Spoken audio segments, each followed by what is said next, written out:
Good morning, good afternoon, and good evening, everyone, wherever you are in the world. Welcome to Startup Grind's Black Leaders Month, presented with Google for Startups. And I am so excited to be your MC for this incredible session where we're going to be featuring some fantastic leaders. We have got not one, not two, not three, but seven incredible guest speakers that will be featuring across 4 sessions. I would encourage you to be engaged, be present, switch off those Slack notifications, close off those additional tabs, and be here because we have an incredible virtual event for you. We are seriously humbled and privileged to be hosting Black Leaders Month this month. We have several chapters all around the whole world hosting some phenomenal guest speakers. And kicking us off with this first one is Mac Conwell, who is the founder and managing director of Rare Breed Ventures, who are a prestige venture firm based in Baltimore, Maryland. And they're investing in exceptional founders outside of the large tech ecosystems earlier than everyone else. And Mac will be interviewed by Derek Andersen, who is the founder and CEO of Startup Grind and Baby Virtual. And in their conversation, they'll be talking about how to go from founder to funder, all outside of the Silicon Valley startup ecosystem. Now, of course, normally at a Startup Grind event, we would all have you stand up and give a massive welcome, but we can't do that. But we have got an incredible chat functionality system. I would love for you all to use it. As I kind of step off stage, give them a massive welcome, some thumbs up, some high fives, all in the chat functionality as we welcome to the stage. So I will hand over the virtual stage across to Derek Andersen and Matt Connell. Have a great chat, Joe. Thank you, Finn. Mac, welcome back to Startup Grind. You've been to Startup Grind before, but I've never gotten the chance to interview you. So thank you so much for being here this morning on what is a very busy week for you. Thank you for the invite, and I'm excited to be here. I think I'll just ask the question that everyone has on their mind, and it's a tough one, but it's the place to start. What kind of shampoo did your mom use when you were growing up on your face, in your head? Because I need to get that going for my kids. You got a good situation going there. What's up with that? My mom actually did a lot of home remedies and homemade stuff. So I couldn't tell you. She would just pick a whole bunch of oils and stuff together. Next thing I knew, bubbles in my hair. But now, thanks to that, I've been growing my hair since 2002. So, it is clearly really long at this point. Amazing. Well, tell everybody, I have so many questions for you and I only have 25 minutes. The first thing is just tell everyone what's happened this week, so those that aren't familiar can sort of get up to speed with where things are at with Rare Breed and with you and your team, and tell us what's been going on this week. So yesterday we publicly announced the launch of Rare Breed Ventures. It's something I had been talking about. I hadn't really put it out there to the ethos. So yesterday we publicly announced it. I put up a Medium article to kind of put out our manifesto. And then this morning, Alpaca VC announced that they were making investments in the 6 funds led by diverse fund managers, and Rare Breed Ventures was one of them. So it's been a great, 16 hours or so for me. It's been fun. I guess congratulations on that. And I know really it's sort of like, and this, that the hard work is ahead and you've got to deliver. So now there's people counting on you, and you'll take that as seriously as anyone. But you've had worse weeks than this week in the past with your startup journey and your investor journey. But you're here and you've stuck with it for a long time. You've been at it for almost a decade basically on this. I know you believe in yourself. You thought you would get here eventually, but and I know you have places you want to go. You're not satisfied, but I guess for the people that are sort of seeing you sort of get to this point and seeing where you've come from, what would you sort of say to those people that aren't there yet, aren't having the traction yet, and and are kind of still in the midst of some of the most difficult parts of building something, what would you say to those people with what you're going through right now? It never gets easier. Number one, like this is still hard. It's still a lot of work. There's always been a lot of work, right? And I wouldn't be here today if it wasn't for all the people who helped me along the way. Like going to events where you meet potential co-founders, you meet potential advisors, you meet other founders who are going to be part of your network and your core group of friends that help you get through those tough times. Because like when times get tough, you don't really get to share that with your friends and family. Like you can, but they're not going to understand what you're going through. It's going to be other entrepreneurs who can. It's going to be those mentors and advisors who are there for you. And like I wouldn't be here today if it wasn't for them. And so, we all need help. We all need support. You see me today and like hear the news and stuff like, oh, this is amazing. Like, no, it's a lot of hard work. It's, I've had a failed startup. I know what it's like to raise money and not execute and have to go to my investors and tell them like, hey, I lost your money. It's not a good feeling, right? I know what it's like to have your startup not be doing, to have a startup not doing well and then have to figure out like, okay, I still got events. The people are still inviting me to events and I don't want to be anywhere to see anybody because I don't want to see anybody. I don't want anybody to ask me, how's your startup going? I have to tell them, oh, it closed down. How are you doing? So like it's a process, but really lean on those people around you and use events like this to create really valuable connections. How did you sort of decide that you wanted to go from being an entrepreneur to being an investor? What created that change in your mind to make that leap? Because I feel like a lot of people, it's kind of just cool to be an investor, or they think it is. They're going to get rich being an investor, so I should do that. Having seen what you've done, your situation's quite different from most people in that, and maybe you could tell us about how you came to that. So I was very similar to everybody else as an entrepreneur. Every entrepreneur feels like they can be an investor. Like I know a bunch of great entrepreneurs. Of course I can do this. It's not as easy as it sounds and looks. It's just not. But because I had that mindset, I got the opportunity to apply for a job working for the investment arm of the state of Maryland. And when I got there, it was one of these things where it was the most amazing job I ever had. Like I love helping people and I love business development. And so I got to do that while empowering entrepreneurs, while also working with and supporting entrepreneurs of all kinds of businesses every day. Like I don't have to work with just one business every day. I get to work with like 10 or 15 different type of businesses and different business models every day. It was like a super fun job. And then I got to see the impact I was making in entrepreneurs' lives. Like impact that I was making where I wish I could have done that for me when I was at that stage. And being able to see that and live that was the most rewarding thing I'd ever done. So in that moment, I kind of knew like this is what I was going to spend my career doing. What are the steps that it's taken for you, or where are you at today? Let's just talk about that. Like, where are you at in terms of making investments? How many investments have you made? If you can disclose, or what you can disclose in terms of money that you've raised, and sort of generally like what types of investments you're making in startups. Yeah. So if we include my time with the state of Maryland, I've directly affected over 25 investments. 18 of those were directly for women or minority-led startups for a pre-seed fund I started.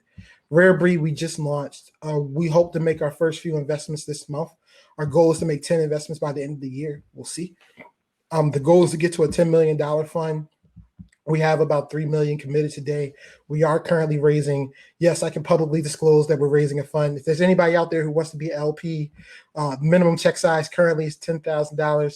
Feel free to reach out to me, Mac the VC on Twitter. Hi, how's everybody doing? But we have already identified 10 companies we want to invest in. And what we're looking for is pre-seed and seed companies. We do all verticals except for life sciences, but we do just about anything else.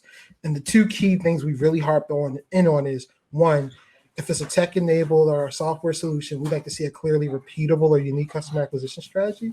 You don't have to have a lot of customers, but you need to know how you get your customers. And then we like physical products and consumer markets that have lacked innovation in 10 or more years. So that's really what we key in on, and that's what we're investing in. And are you primarily funding? I know you're primarily funding underrepresented founders. I assume that would be anywhere in the United States, outside the United States, certain parts of the United States. What geography are important to you? So we look to invest outside the major tech hubs, outside Silicon Valley, New York, and Massachusetts. We will opportunistically invest there if it makes sense, but that's not where the majority of our deal flow comes from. And we may make a few international investments. While we do care a lot about funding underrepresented founders, there is no mandate for that. So we look to invest in everybody, right? And so that's what true diversity is, right? Everybody. And so that's the goal of the fund. We hope that one day when you look at our fund, you will just see a melting pot of what represents the country we live in, but you will also see amazing companies that are also going to give back venturable returns, right? And so at the end of the day, there's a lot of different founder profiles that can get you to $1 billion company, and we're here to prove that. I'm looking in the chat, and Jan said that she raised seed funding this month by selling her car for $2,500. Good. We wish you well. We wish you luck. Good for you for taking a risk and working hard. Talk. One thing that I think that you've educated me on has been around friends and family money concept inside of minority communities. Can you talk to the couple hundred people that we have here and share what probably most people don't understand unless they're in that situation about friends and family money for startups? Yeah, so the early stages of funding for a lot of startups is what we call friends and family money, which is really money from your network. Sorry, my puppy is whining for some reason. My apologies. You're likely to see one of any number of children running through here at any point, so don't sweat it at all. Okay. Sorry about that, but your earliest forms of funding is typically what we call friends and family capital, which is money from your network. And so if you don't come from a community or a network that can give you $1,000, $5,000, $50,000 to help you get started, you then are stuck in this place where you're now doing pitch competitions and trying to go to accelerators, selling your car, becoming a surrogate mother, whatever you need to do. And yes, that actually happened. I know a founder who became a surrogate mother to fund her startup. You do what you can to get that initial money, and that money is usually to build out your initial prototype or MVP or what have you. And as opposed to some counterparts who have family or have people in their network where they can get that initial money together from, and it creates an uneven playing field. But at the end of the day, it just makes sets you back, and it just makes it that much harder to raise venture capital because you're starting from so far behind. And so that's why pre-seed funding is so important to me, because true pre-seed funding is where you're going to be investing at those stages or as close to that stage as possible. That's also the power of angel investors. Angel investors can invest in companies for a multitude of reasons. And so, I'm really bullish on those kind of things.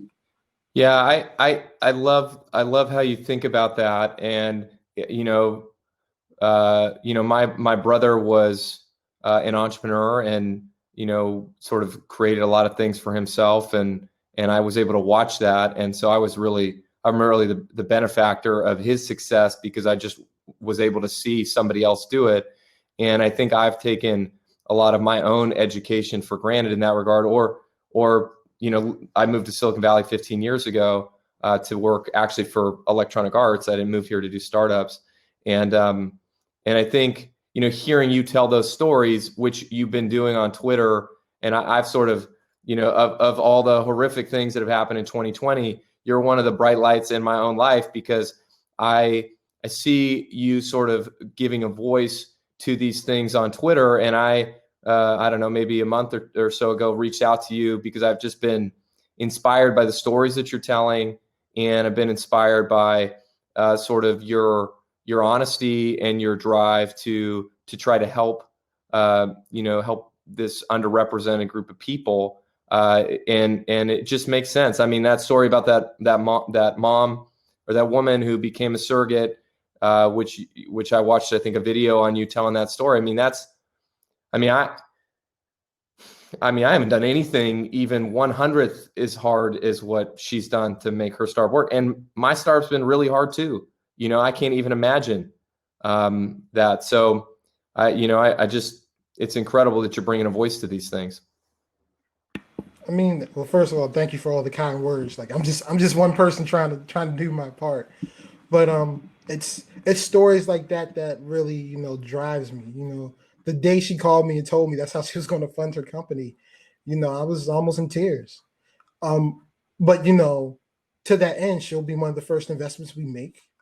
Because I put that story up on Twitter, she's gotten a lot of people reach out to help. And as of a few weeks ago, she got her first round of designs done on her product. Like it's happening, right? So like, yes, it's been a hard road, but like she's getting there.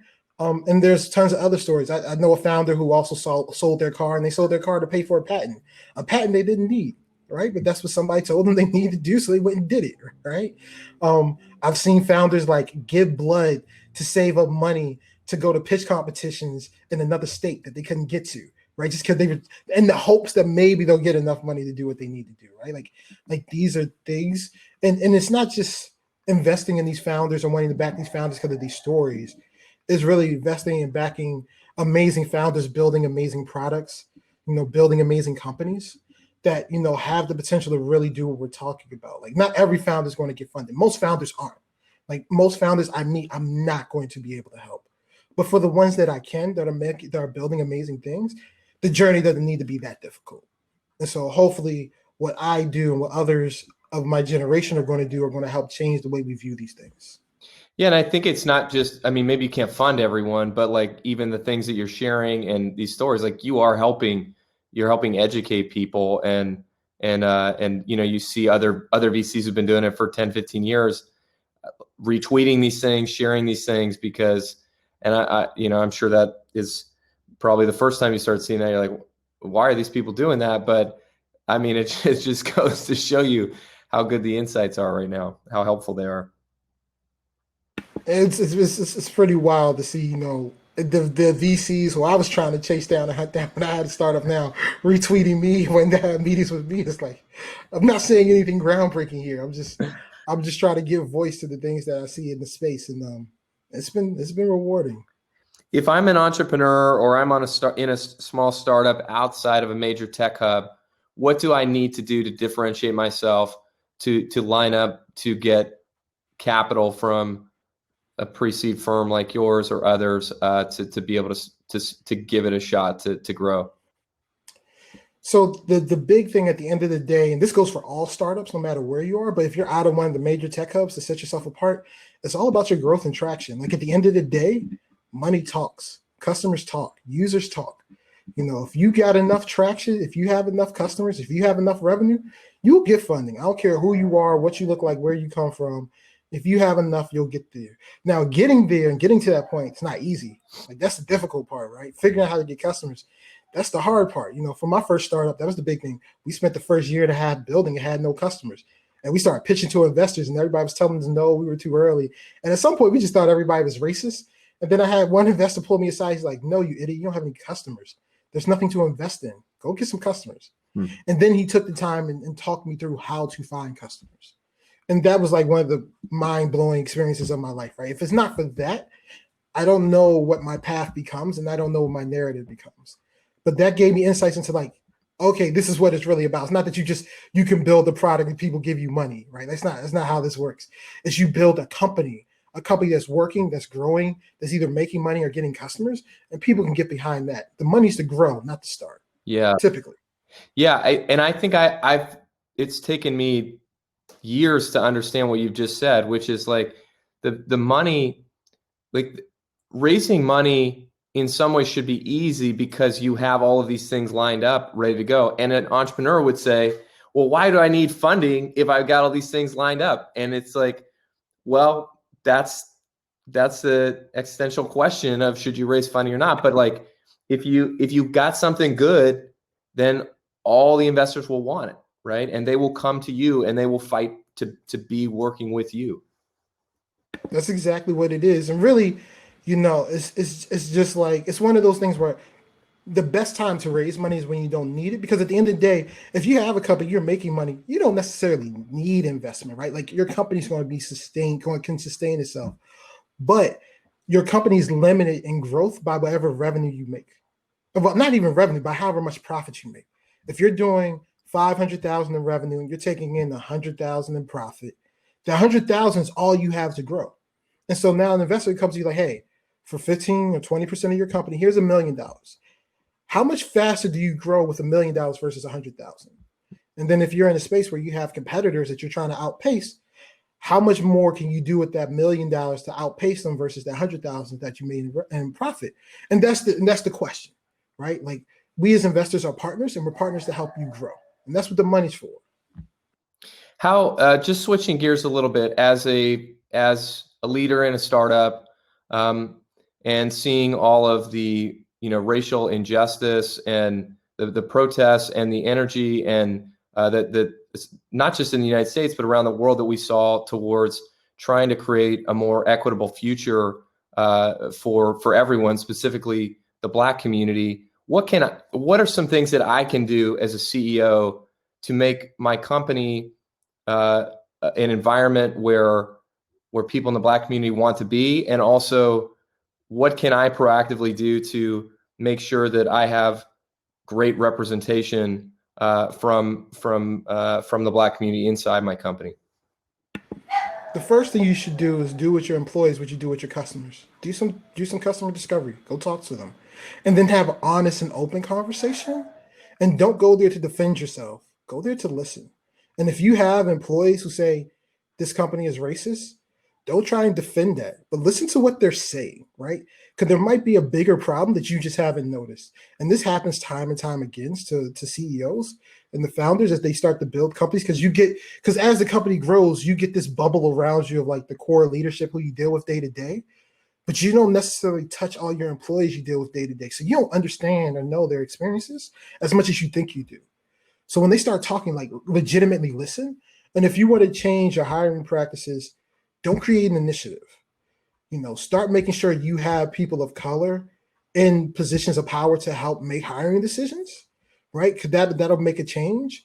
And then try to break that into your culture. Because the problem with initiatives are they're typically time sensitive. So you have an initiative that runs a course and then it ends. And when it ends, you just go back to right where you were before because you never effectively actually changed the company culture. So you have to make it a part of the culture, right? You have to make it a point to do these things. It's not easy. It's not always fun. You may hear things that you don't want to hear. But you also don't want to have New York Times articles coming out saying, hey, that your company talks about inclusion, but you're not really being inclusive, like what happened to Carter, right? You have to be mindful of those things because that is the potential of what can happen. Could you, in speaking with some of my Black friends in the tech community, one of the things that I was really educated on this issue is not just, obviously it's socially and morally, it's the right thing to do to include, to include anyone of any skin color equally in the economic pie of the global economy. But one of the things that I hadn't really understood well until speaking with these people was really the economic reasons behind doing it. Could you talk a little bit about why economically it makes sense for you to be a more inclusive environment and to have a company where you've got people from the Black community that are part of that? Look, we know companies that have diverse workforces and diverse leaderships outperform. Those are the numbers. That is what it is. We also know that women entrepreneurs overperform. Just facts, right? We also know that companies that cater to the Black community, that individuals in the Black community overspend. Not saying that's a good thing, but they actually overspend what they actually make per year. So it's actual real economic incentives from a company standard, from a company basis. But what's funny? When you start to look into some of the things that Black people spend their money on, we're undereducated or do under analysis on these industries. So like, we have a company that we're going to invest in that has to do with hair extension care, right? Taking care of hair extensions. Do you know there's no real concrete data on how much money is spent on taking care of hair extensions or how much is spent there? We have these broad numbers on the Black hair care industry. We don't have any granular numbers. Why? Because for whatever reason, we don't care about the things Black people spend money on, right? But I know plenty of women that spend hundreds of dollars a month to take care of their hair products that we like. These are things that we're not paying attention to. And so then when you find the founder who's building a product in that space, there's no metrics for you to go behind to say that this is a credible space to invest in. And so you just instantly end up dismissing it. Like, these are problems in the space that we hope to fix, but like, there's real economic things. And like, making movies for Black people, that's always been a thing. But we saw what happened with Black Panther. Because here's the secret: even when we make movies for Black people, other people go see them too, right? Like, it's a thing. Like, everybody's seen Coming to America. It's like one of everybody's favorite movies, right? Like there's a formula here. It works. And so there's money to be made. Yeah. And I'll make the money if they don't want to make it. That's fine. Well, so I think too, around this idea that, like, in tech, we have done such a terrible job at being inclusive in this way.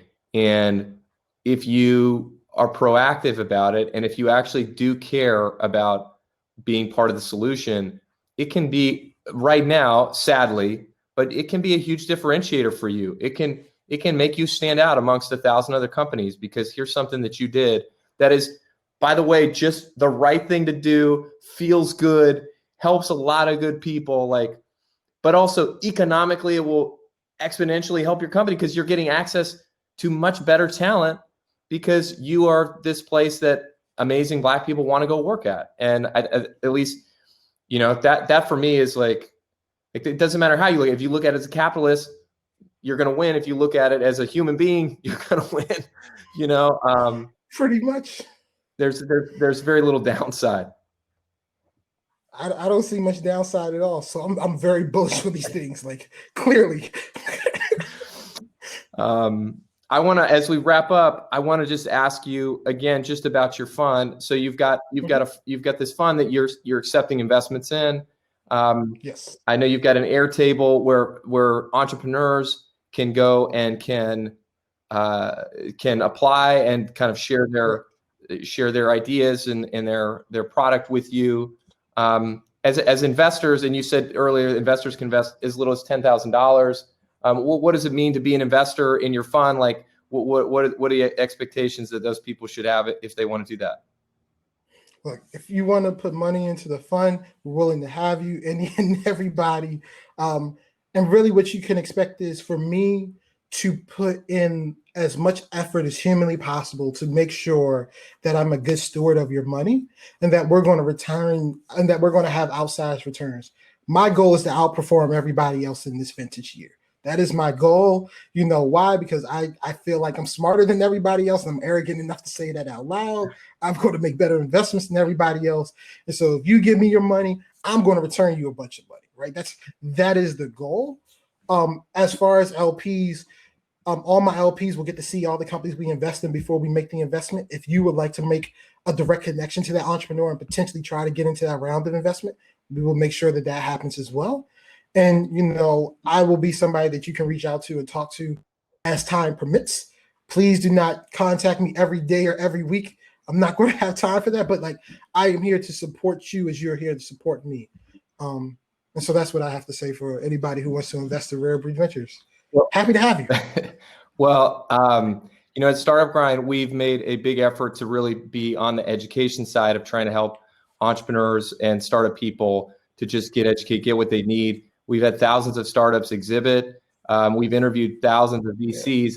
We've never actually participated in investing in any companies, zero. Like, we've never invested in anyone. It's not because people didn't suggest we do that. It's because we just wanted to stay focused on educating entrepreneurs. And I think what you're doing from just an education standpoint of educating startups with what you do on Twitter and what you do on Medium and other places it has been inspiring enough to me that that we would like to, as Startup Grind, would like to invest in your fund, and we'd like to put in $20,000 into your fund.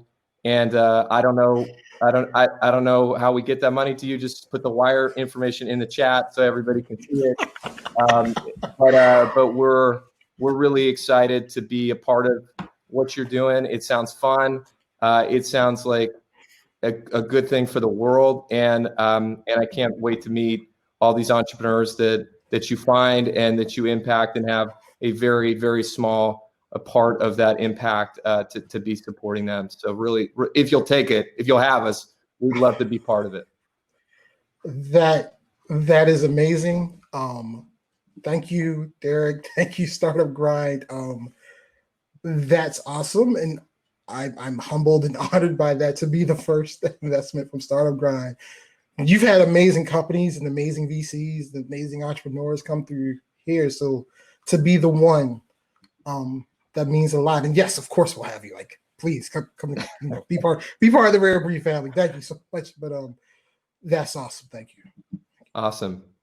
Well, thank you very much for being here. Thanks for kicking off this incredible event. I would encourage anyone listening, Google. I think you're out there somewhere.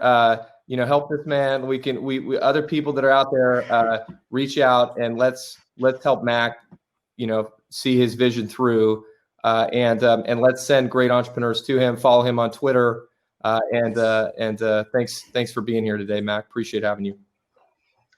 Thank you for inviting me, and thank you for this investment so much. Thank you.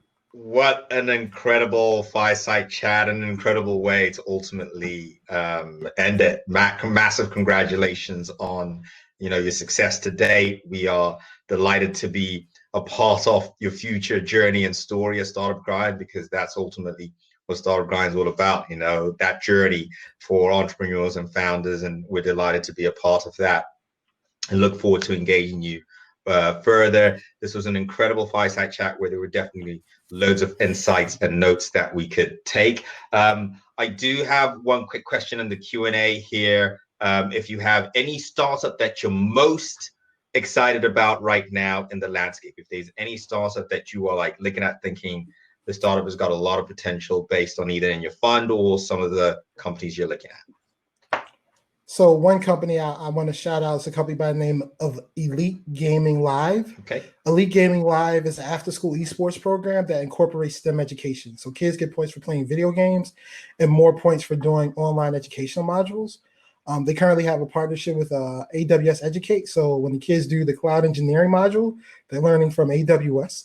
It's a really powerful experience to see the diversity of the teams, to see the power of kids playing video games, but also learning. That is one of my favorite companies, and I'll put that out there. Brilliant. Thank you so much for sharing that, Mac. I'm going to put you back in the backstage shortly. Thank you once again. Let's give Mac a great round of applause virtually in the chat. Give him a thumbs up. Thank you once again, Mac. Thank you, everybody. We appreciate you. Have a good one.